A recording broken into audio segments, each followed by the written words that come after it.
Captain Jake Morrison stood on the bridge of the ESV horizon and watched the most beautiful sight he had ever seen grow larger on the main screen.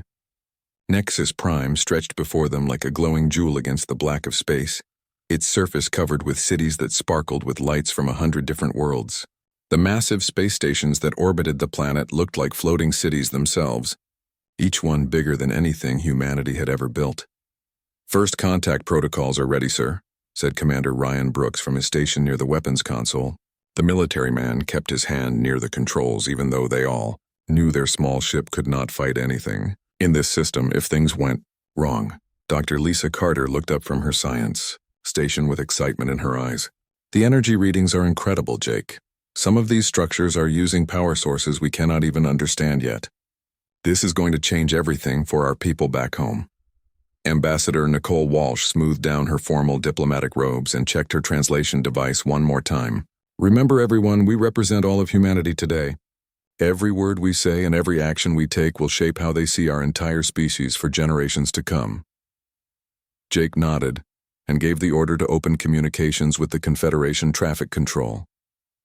The response came quickly, but the tone was cold and unwelcoming. "Human vessel, you will dock at Platform 77 Alpha and wait for inspection. Do not deviate from the assigned course. Do not activate any weapons or scanning systems. Compliance is required." The docking process took 3 hours instead of the usual 30 minutes. Confederation security ships surrounded the horizon during the entire approach, their weapons trained on the human vessel. Jake had expected some caution, but this felt more like they were prisoners being brought in, rather than diplomats arriving for talks. When the airlock finally opened, a group of alien beings entered their ship. The leader was tall and thin with blue skin and 4 arms. His species was called the Ethereals according to their files. Behind him came several other aliens, including a massive creature that looked like a walking tank covered in armor plates. "I am Supervisor Velthar of the Ethereal Collective," the blue alien said. Through his translator, "You will surrender all weapons and technology for examination. Your biological samples will be taken for analysis. Your ship's computer will be downloaded and reviewed."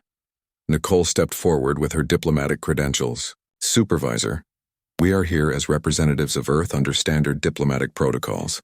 We have prepared gifts and cultural exchanges as is traditional for first contact situations." Velthar barely looked at her credentials. "There are no standard protocols for your species.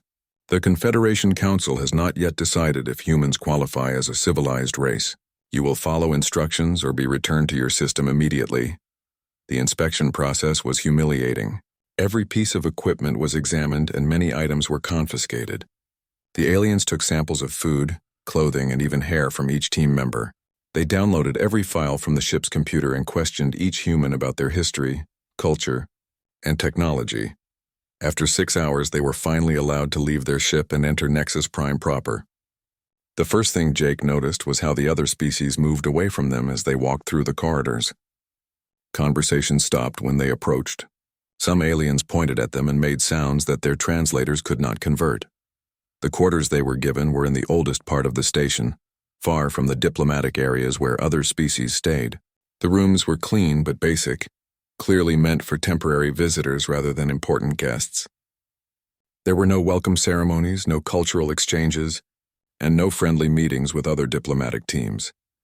Their first official meeting with the Confederation Council took place 3 days later in a massive chamber that could hold thousands of beings. Jake and his team sat at a small table in the center, while representatives from hundreds of different worlds looked down at them from raised platforms. The council leader was an ancient being whose species Jake did not recognize. It spoke in a voice that sounded like wind through metal. "Humans of Earth, you have achieved faster than light travel through methods our scientists cannot explain. This troubles us greatly. Your species shows signs of advanced technology, but your social development remains primitive." Nicole stood to respond, but the council leader continued without pause. "Your history shows constant warfare between your own kind. You have damaged your homeworld through careless exploitation. Your societies show vast inequality and injustice. These are not the qualities we associate with civilized beings." A massive alien with thick armor plates spoke next. "The Korthak Empire has studied human military history. You wage war with a brutality that shocks even warrior species. Your weapons are designed not just to defeat enemies but to cause maximum suffering. This suggests a fundamental flaw in your nature. Dr. Carter tried to explain that humanity had made great progress in recent centuries, but her words seemed to fall on deaf ears. Each time one of the humans tried to speak, they were interrupted by another council member listing humanity's failures and shortcomings. The session lasted for hours. The council discussed humanity as if they were not even in the room. They debated whether humans were truly intelligent or just clever animals that had stumbled onto advanced technology. Some suggested that humans might be dangerous if allowed to spread through the galaxy. Finally, the council leader called for silence. The Confederation has reached a preliminary decision. Humanity shows potential, but also great risk. We will allow you 3 standard galactic years to prove that your species deserves membership in our community. You will be given specific trials to test your worth. Failure will result in permanent quarantine of your system. Jake felt his heart sink. Quarantine meant no trade, no technology sharing, no communication with the galaxy beyond. Earth would be cut off and alone, watching through telescopes as the rest of the galaxy moved forward without them. The council leader was not finished. These trials will test not just your abilities but your character. We will see if humans can rise above their primitive instincts and become worthy of joining galactic civilization. Many species have failed these tests. We do not expect humans to succeed where others have not. As the council session ended, Jake looked around at his team. Nicole's face was pale but determined. Ryan was angry, his jaw clenched tight. Lisa looked overwhelmed by the scale of what they faced. They had come here hoping to join a community of advanced civilizations as equals. Instead, they found themselves fighting for humanity's future against odds that seemed impossible to overcome. That night in their quarters, Jake stood at the window looking out at the lights of Nexus Prime.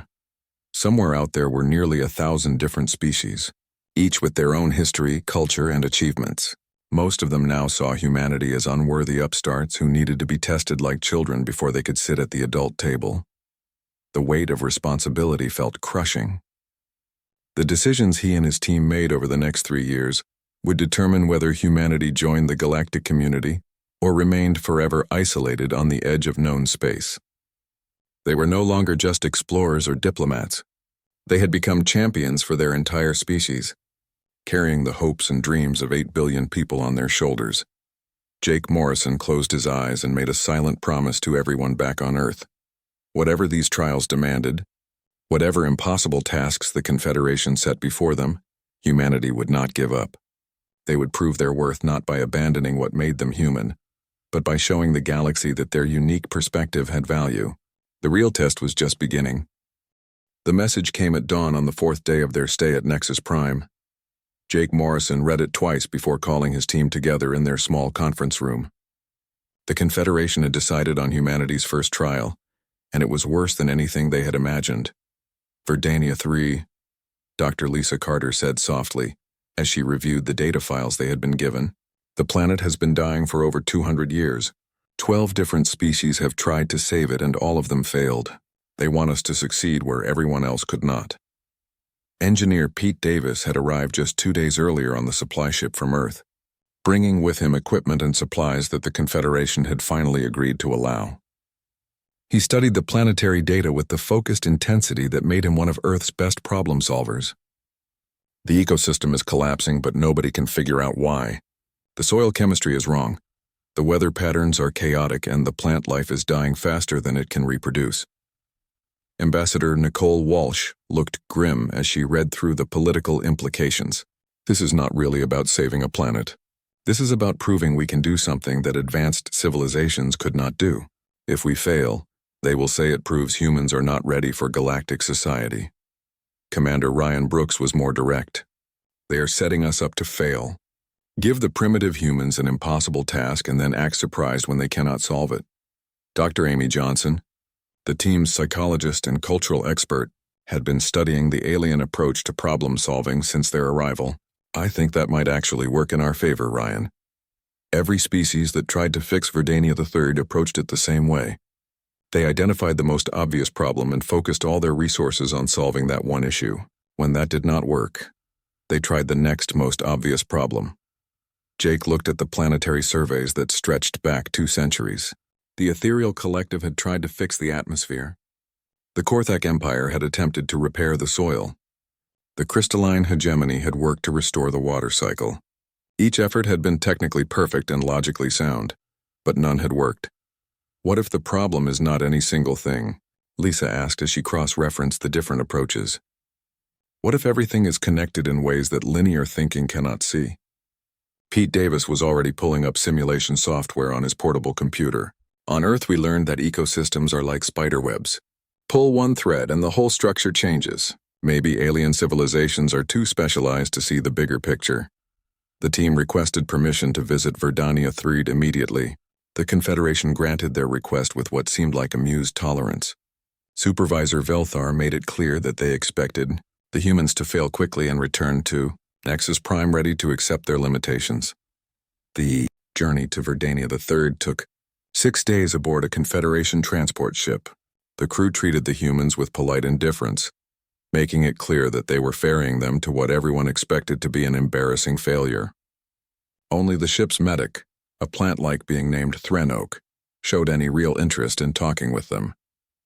My people came from Verdania III originally, Threnoak explained through the universal translator. We were relocated when the dying began. I have studied every attempt to save our homeworld. Each species brought great knowledge and powerful technology, but none understood the heart of the problem. When they arrived at Verdania III, Jake was struck by how beautiful the planet still looked from orbit. Green continents were visible beneath swirling white clouds, and the oceans sparkled blue in the light of the system's yellow sun. Only when they landed did the true scope of the disaster become clear. The forests were full of dead and dying trees. Rivers ran brown with runoff from eroded soil. The air smelled of decay and chemicals. Weather stations reported that rainfall patterns had become completely unpredictable. Some areas flooded while others turned to desert within the same season. Lisa took soil samples while Pete set up atmospheric monitors. Amy interviewed the few Verdanians who had remained on the planet to maintain the research stations. Ryan secured their base camp and established communication with the transport ship in orbit. After 3 days of data collection, the team gathered to share their findings. What they discovered confirmed Lisa's suspicions. The problem was not any single factor, but a cascade of interconnected failures that fed on each other. The soil chemistry changed because the atmospheric composition shifted, Lisa explained. But the atmospheric composition shifted because the plant life changed. The plant life changed because the soil chemistry was wrong. It is a circle with no clear beginning or end. Pete had been running computer simulations of possible solutions. Every previous attempt made one part of the cycle better but made other parts worse. Fix the air and you change the rainfall. Fix the soil and you change what plants can grow. Fix the plants and you change the soil again. Amy's interviews with the Verdanians had revealed another crucial factor. The planet's ecology was not natural to begin with. The Verdanians had modified their world over millions of years, creating a delicate balance that could only be maintained through constant small adjustments. When they tried to make big changes all at once, they broke the system they had spent eons perfecting. Jake stared at the data displays and felt a familiar sensation. It was the same feeling he got when piloting through a difficult asteroid field, when logical navigation would get him killed, but instinct and experience could guide him through. The solution was there, but it required thinking in ways that pure logic could not reach. What if we don't try to fix everything at once? He asked. What if we make small changes in seemingly random places and let the system find its own balance? The approach they developed was unlike anything the previous teams had attempted. Instead of massive terraforming projects, they would make tiny adjustments in hundreds of different locations. Pete designed bacterial cultures that could survive in the damaged soil and slowly change its composition. Lisa developed seed mixes that could adapt to changing conditions while helping to stabilize them. Amy worked with the remaining Verdanians to identify the most critical balance points in the old ecosystem.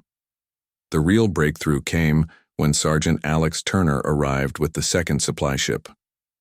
The Special Forces operative took one look at their planned approach and suggested they treat it like a military operation behind enemy lines. You don't try to win the whole war in one big battle, Alex explained. You make small strikes in different places, gather intelligence, adapt to what the enemy does, and slowly take control of the battlefield. They called their approach chaos seeding. Instead of following a rigid plan, they would respond to what the planet showed them. If an area responded well to one treatment, they would expand it. If something didn't work, they would try a different approach. Most importantly, they would work directly with the Verdanians instead of trying to impose solutions from outside. The first results were visible within weeks. Small patches of healthy plant growth appeared around their seeding sites. The soil chemistry in these areas began to stabilize. Weather patterns became slightly more predictable in regions where multiple seeding sites were working together. Other species might have waited years to see if the approach was working before expanding it. The humans trusted their instincts and began scaling up after just 2 months. Pete's bacterial cultures were spreading naturally through the soil. Lisa's adaptive plant species were crossbreeding with native varieties to create new hybrids that were both hardy and stabilizing. Amy's cultural exchange with the Verdanians had led to the rediscovery of traditional ecological knowledge that had been lost during the crisis. After 6 months, the transformation was undeniable. Large areas of Verdania Thrud were showing signs of recovery. The atmospheric composition was stabilizing. River systems were running cleaner. The Verdanians themselves were amazed at the progress. Word of their success reached Nexus Prime and caused a stir among the Confederation leadership. Supervisor Velthar arrived on an inspection tour, clearly expecting to find that the humans had simply delayed the inevitable collapse. Instead, he found forests growing again and Verdanians talking excitedly about returning to their homeworld. "How did you succeed where others failed?" Velthar asked Jake during the formal inspection. Jake thought about how to explain chaos seeding to a being whose species approached every problem with perfect logic and systematic thinking. "We didn't try to control the planet. We worked with it. We made small changes and watched what happened, then made more changes based on what we learned. We treated it like a living thing instead of a broken machine." The ethereal supervisor studied the data for hours but seemed unable to grasp the underlying approach. His species saw problems as puzzles to be solved through careful analysis and precise application of known principles. The idea of making changes without knowing exactly what would happen was almost incomprehensible to them. When the inspection team returned to Nexus Prime, they carried with them undeniable proof that the humans had achieved something remarkable. Verdania the Third was healing in ways that the galaxy's most advanced civilizations had been unable to accomplish. The success earned humanity a small embassy on Nexus Prime and the right to participate in certain Confederation activities. The explosion happened 3 seconds after Captain Ben Rogers brought his ship out of hyperspace near the Tau Centauri research station. The blast tore through the station's outer hull and sent debris spinning into space, some pieces hitting his ship hard enough to trigger emergency alarms throughout the bridge. "What the hell was that?" Lieutenant Sarah Adams asked from her communications station as she tried to raise the research facility on all frequencies.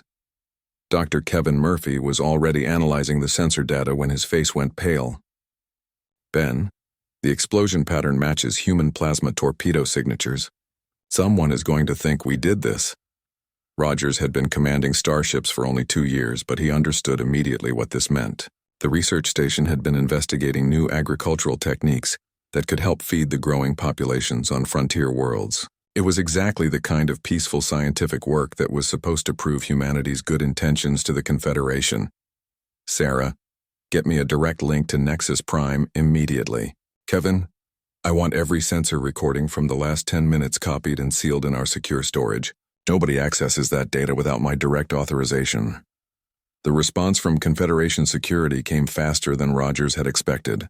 Within minutes, 3 heavy cruisers dropped out of hyperspace and surrounded his small research vessel. The lead ship's captain was a Korthak warrior, whose voice came through the communication system like grinding metal. "Human vessel, you are under arrest for the destruction of Tau Centauri Station and the murder of 47 researchers. Surrender immediately, or you will be destroyed." Rogers activated the emergency beacon that would alert Earth and the human embassy on Nexus Prime, then ordered his crew to comply with the arrest. Fighting would only make things worse, and right now their only hope was that someone would investigate the real cause of the explosion. Back on Nexus Prime, Jake Morrison received word of Ben Rogers' arrest while he was meeting with Threnoak about expanding the Verdania 3 restoration project. The news hit him like a physical blow. Another human crew accused of violence, another incident that would be used to prove humanity's dangerous nature. "This is not a coincidence," Dr. Amy Johnson said when the team gathered in their embassy conference room. The explosion happens just as Captain Rogers arrives, and the blast signature matches human weapons. "Someone wanted this to look like we attacked that station." Commander Ryan Brooks was studying the tactical reports that had been released by Confederation security. "The problem is proving it. Rogers and his crew are being held under maximum security. We can't talk to them or examine their ship. All we have is the official version of events." Nicole Walsh had been on the communication circuits with Earth for hours, and the news was not good. "Public opinion is turning against us fast. The species that were starting to accept us after Verdania III are having second thoughts. The Confederation Council is talking about canceling our trial period and implementing quarantine immediately." Jake knew they were facing a deliberate conspiracy, but proving it seemed impossible. Whoever had planned this attack had done it perfectly, leaving no obvious evidence of their involvement. The human team needed to think differently, to see patterns that their enemies had not anticipated.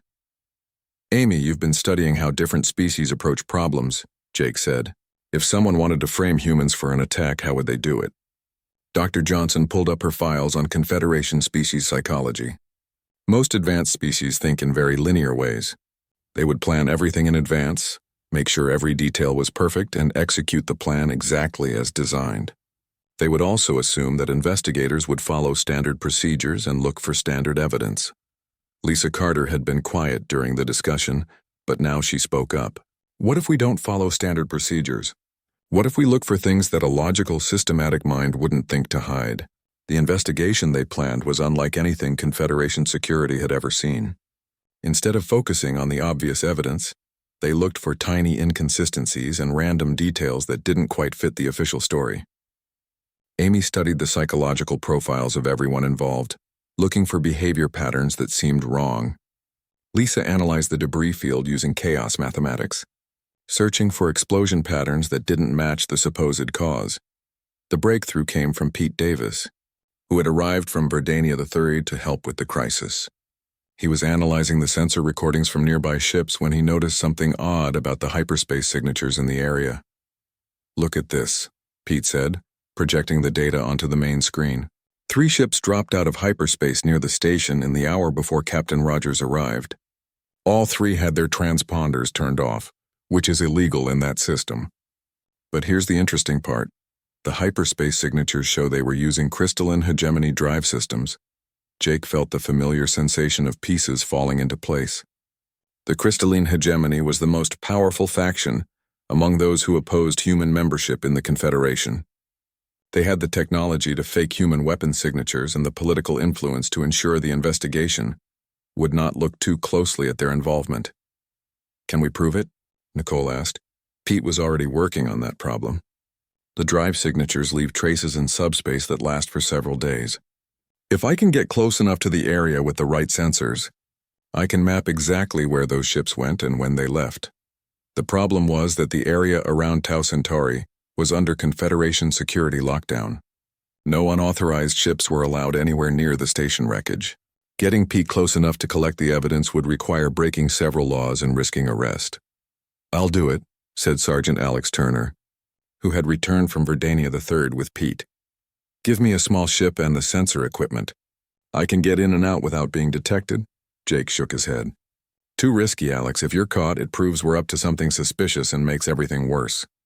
The solution came from an unexpected source. Threnok had been following the investigation with growing concern, and the Verdanian had an idea that none of the humans had considered. "My people have ships throughout this region," Threnok explained through the translator. "We are investigating the agricultural applications of your chaos seeding technique. Nobody would question a Verdanian research vessel collecting data near Tau Centauri." The evidence that Pete collected was more damaging than they had hoped. The hyperspace signatures showed that the 3 hegemony ships had arrived at Tau Centauri 6 hours before the explosion, positioned themselves in a triangular formation around the station, and then launched simultaneous attacks using weapons configured to mimic human plasma signatures. But the real proof came from something the conspirators had never thought to hide. The crystalline hegemony species were so logical and systematic, that they planned their attacks with mathematical precision. The positioning of their ships, the timing of their attacks, and even the trajectory of the debris followed perfect geometric patterns that no chaotic species like humans would ever create.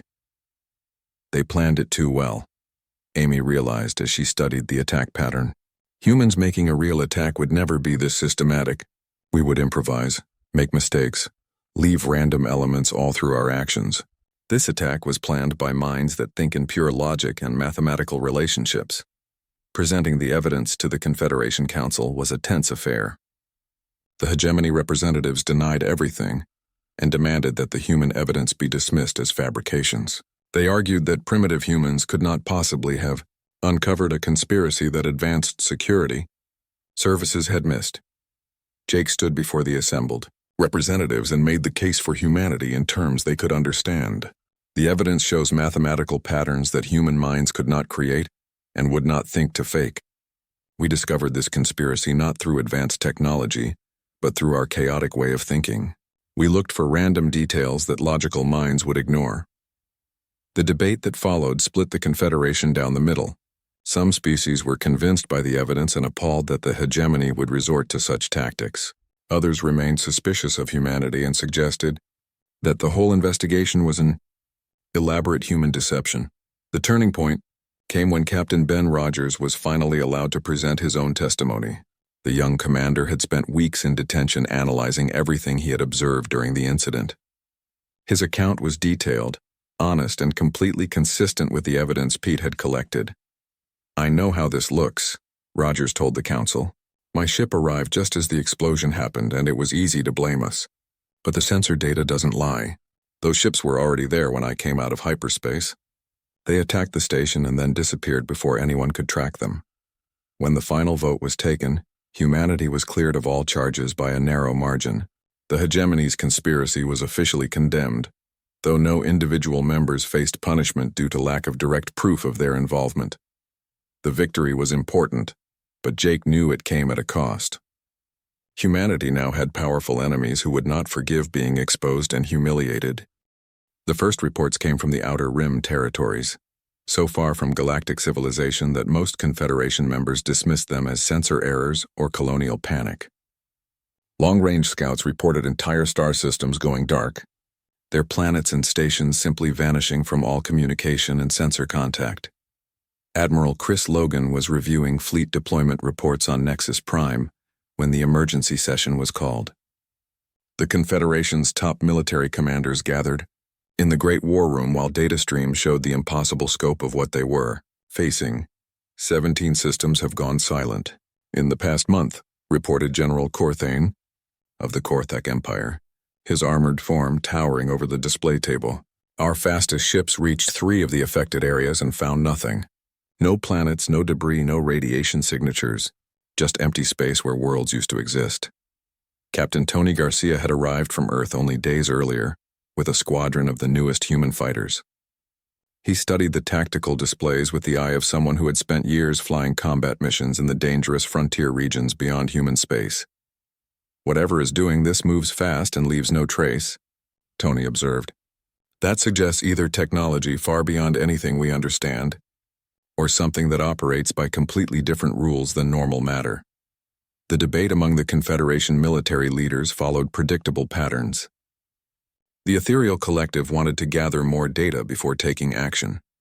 The crystalline hegemony proposed massive defensive formations to protect core worlds.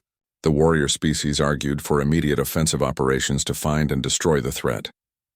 Jake Morrison, now serving as humanity's military liaison, watched the discussions with growing concern. Every species was approaching the problem through the lens of their own experience and capabilities, but none of them were thinking about facing an enemy unlike anything they had encountered before. The breakthrough came when Dr. Matt Parker, Earth's leading expert on military strategy, presented his analysis to the combined command structure. "This enemy has defeated every conventional response we've tried. Our largest fleets, our most advanced weapons, our best tactical minds have all failed. We need to accept that conventional approaches will not work." The proof came when the Devourers, as they had been named, reached the inner systems. The Korthak Third Fleet, considered the most powerful military force in known space, engaged a devourer formation near the Helios system. The battle lasted 6 hours and ended with the complete destruction of the Korthak force.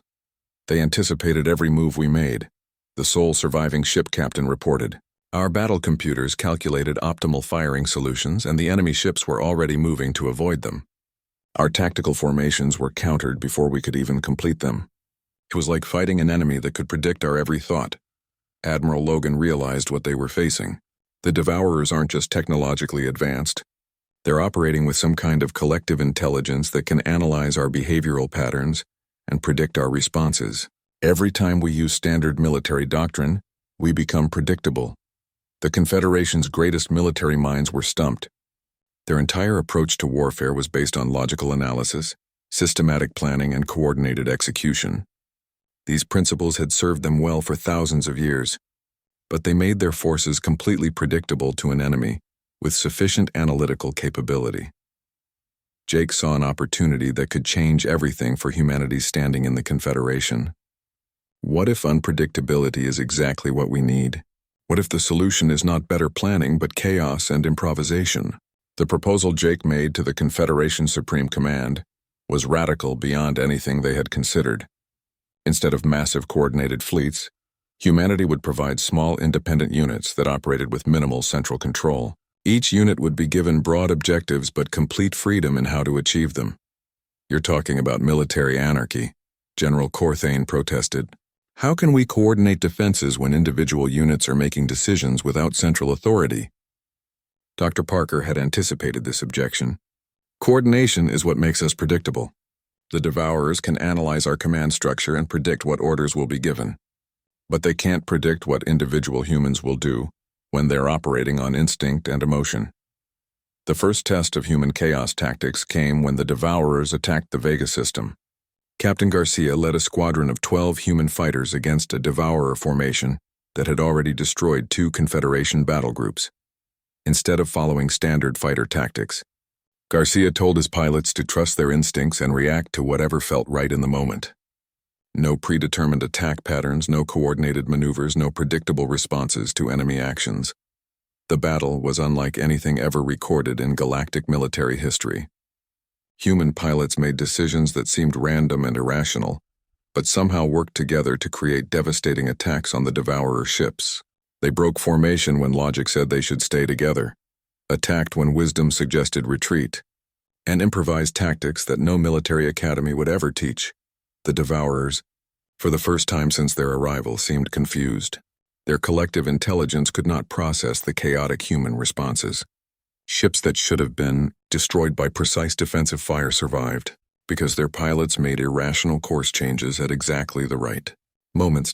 Captain Garcia's squadron not only survived the encounter, they actually damaged several Devourer vessels and forced the entire formation to retreat. The news sent shockwaves through Confederation space. Someone had found a way to fight the unstoppable enemy. Admiral Logan was given command of a combined human-alien fleet, with authority to implement human tactical doctrine on a larger scale. The concept was still controversial among Confederation leaders, but desperation was overcoming their preference for orderly military operations. Engineer Rachel Kim arrived from Earth with new weapon systems designed specifically for chaos warfare. Instead of the precise, efficient armaments favored by other species, human ships now carried weapons with random firing patterns, unpredictable yield variations, and targeting systems that incorporated deliberate uncertainty. The idea is to make our own weapons unpredictable even to us, Rachel explained to the mixed crews training on the new systems. If we don't know exactly what our ships will do, then neither can the enemy. The largest test of human military philosophy came when the Devourers launched a massive assault on the Sol system itself. Earth and its colonies were the primary target, with supporting attacks on human facilities throughout nearby space.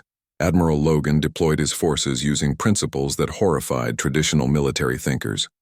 Ships were assigned to general areas rather than specific positions. Commanders were given objectives like disrupt enemy formations or protect civilian evacuation routes, without detailed instructions on how to accomplish these goals. Most shocking of all, individual captains were authorized to ignore orders if their instincts told them different tactics would work better. The Battle for Earth lasted 18 hours and involved over 10,000 ships from dozens of different species. Human vessels darted in and out of enemy formations like angry insects, never staying in one place long enough for the Devourers to predict their next move. Alien ships found themselves fighting alongside humans whose actions seemed random, but somehow always appeared in the right place at the right time. Captain Garcia, now commanding a small carrier group, used his fighters like a swarm of independent predators rather than a coordinated military unit. Each pilot was given a target area and told to cause as much confusion as possible. The result was a chaotic melee that drew Devourer ships away from their primary objectives and into small unit actions, where human unpredictability could be most effective. The turning point came when Dr. Parker realized that the Devourer's collective intelligence was actually a weakness rather than a strength, because all their ships were connected through some kind of mental network. Disrupting their ability to process information would affect their entire force simultaneously. If we can overload their analytical systems with too much random data, we can cause temporary paralysis in their decision-making, Parker explained over the tactical network. We need every ship to do something completely unexpected at the same moment. The coordinated chaos attack that followed was impossible to describe in traditional military terms. Every human ship in the fleet performed a different random action simultaneously. Some ships accelerated toward enemy formations while others retreated. Weapons fired at apparently meaningless targets. Entire squadrons broke apart and reformed in new configurations that served no tactical purpose anyone could identify. The effect on the Devourer fleet was immediate and devastating. Their ships stopped moving in coordinated patterns and began responding to individual threats in isolation. Their collective intelligence had been temporarily overwhelmed by the sheer volume of unpredictable human actions. For the first time since their arrival, Devourer ships began to retreat before taking catastrophic losses. The retreat turned into a rout as human forces pressed their advantage with continued chaotic attacks that prevented the enemy from regaining their coordination. President Diana Foster stood at the observation deck of Earth's newest space station and watched ships from 40 different worlds dock at the orbital platforms below. 5 years had passed since the Devourer War ended, and the transformation in humanity's status was almost too dramatic to believe. The station itself was a symbol of how much had changed. Built with technology shared by grateful Confederation members, it served as headquarters for 3 major galactic initiatives. The Mixed Species Exploration Corps launched missions to chart unknown regions of space. The Cultural Exchange Institute brought together beings from hundreds of worlds to study and learn from each other. Most importantly, the Galactic Academy trained young beings from across the galaxy in what had become known as human thinking. Commander Steve Mitchell was preparing for his next mission when President Foster joined him in the Expedition Planning Center. His crew included representatives from 12 different species, all volunteers who had requested assignment to human-led exploration teams. "Where are you heading this time, Steve?" Diana asked, studying the star charts displayed on the main screen. "The Magellan Nebula," Steve replied. Long-range sensors detected some unusual energy signatures that the Ethereal Collective thinks might be artificial structures. 3 pure science expeditions have investigated and found nothing interesting, so they asked us to take a look. Diana smiled at the familiar pattern. Logical, systematic species would analyze the nebula using standard scientific methods and reach predictable conclusions. Human crews would notice details that didn't fit the expected patterns and investigate the seemingly unimportant anomalies that often led to major discoveries. Dr. Linda Brown was reviewing applications for the next semester at the Galactic Academy when Diana visited the education center. The demand for enrollment had grown beyond anything they had imagined when the program started. Young beings from across the galaxy wanted to learn the human art of seeing connections between unrelated ideas and finding order within chaos. "We have over 10,000 applications for only 500 spots," Linda explained as she showed Diana through the academy facilities. "Species that once considered humans primitive are now sending their brightest students to learn from us." The academy's curriculum was unlike anything in galactic education. Instead of focusing on memorizing information or following logical procedures, students learned to trust their instincts, make connections between different fields of study, and find creative solutions to complex problems. The results had been remarkable. with graduates returning to their home worlds and making breakthrough discoveries that had eluded traditional researchers for centuries. But Diana knew that success was bringing its own dangers. In the diplomatic wing of the station, she met with Ambassador Nicole Walsh to discuss a growing problem that threatened everything humanity had achieved. The supremacy movement is gaining support on Earth, Nicole reported grimly. They argue that our success proves humans are naturally superior to other species and that we should be leading the galaxy rather than serving as partners. The movement had started small, but was growing rapidly, especially among younger humans who had grown up during the years of galactic acclaim. They saw humanity's victories over ecological collapse, political conspiracy, and galactic invasion as proof that humans were destined to rule rather than cooperate. Senator Marcus Webb, the movement's most prominent leader, had been giving speeches across Earth arguing that humanity should use its military advantages to establish dominance over the Confederation. "We saved these aliens from extinction," Webb proclaimed at his rallies. "We solved problems they couldn't solve and defeated enemies they couldn't defeat. Why should we pretend to be equals when we are clearly superior?" Diana had scheduled a meeting with Jake Morrison, now serving as Earth's senior advisor on galactic affairs, to discuss how to respond to the growing crisis. They met in the station's memorial garden, where monuments honored the humans and aliens who had died fighting the Devourers. "The irony is painful," Jake said as they walked among the memorial stones. "We proved our worth by showing the galaxy that our chaotic nature was valuable, precisely because it was different from their logical approaches. Now some of our own people want to use that success to justify the same kind of supremacist thinking that nearly destroyed us." The crisis came to a head when Senator Webb announced plans for a human-first rally on Nexus Prime itself. He intended to demand that the Confederation formally recognize human leadership and accept that Earth should have final authority over major galactic decisions. The response from other species was immediate and alarmed. Many Confederation members who had become strong allies of humanity began questioning whether they had made a mistake in trusting humans with positions of influence and authority. The old fears about human aggression and domination began surfacing again. Diana knew that how humanity handled this crisis would determine whether their galactic legacy would be one of wisdom or conquest. She made the difficult decision to travel to Nexus Prime herself and address the Confederation Council before Senator Webb could hold his rally. The council chamber was packed when Diana took the podium. Representatives from hundreds of worlds watched as Earth's leader prepared to speak about humanity's future role in galactic civilization. 5 years ago, you tested humanity to see if we were worthy of joining your community, Diana began. You gave us trials that seemed impossible, and somehow we found ways to succeed. We saved dying worlds, exposed political conspiracies, and helped defeat an enemy that threatened all of us. She paused and looked around the vast chamber at the diverse collection of beings who had become humanity's partners in building a better galaxy. But our greatest test is not behind us. It is happening right now, here on Earth and throughout human space. Some of my people have forgotten the most important lesson from those early trials. We succeeded not because we were superior to you, but because we were different from you. Our strength came from seeing what your logical minds could not see, from making connections you could not make. Diana's voice grew stronger as she continued. The moment we believe we are superior rather than simply different is the moment we lose everything that made us valuable to this community. The moment we stop learning from you is the moment we become exactly the kind of primitive, arrogant species you first thought we were. The speech that followed became one of the most important in human history. Diana spoke about the dangers of success without humility, about the difference between leadership and domination, and about the responsibility that came with power. We offer to lead not because we are better than you, but because our way of thinking can solve certain kinds of problems that your way of thinking cannot. But there are other problems that your logic can solve better than our chaos. There are discoveries your systematic approaches can make that our random methods would miss. We need each other, and we always will.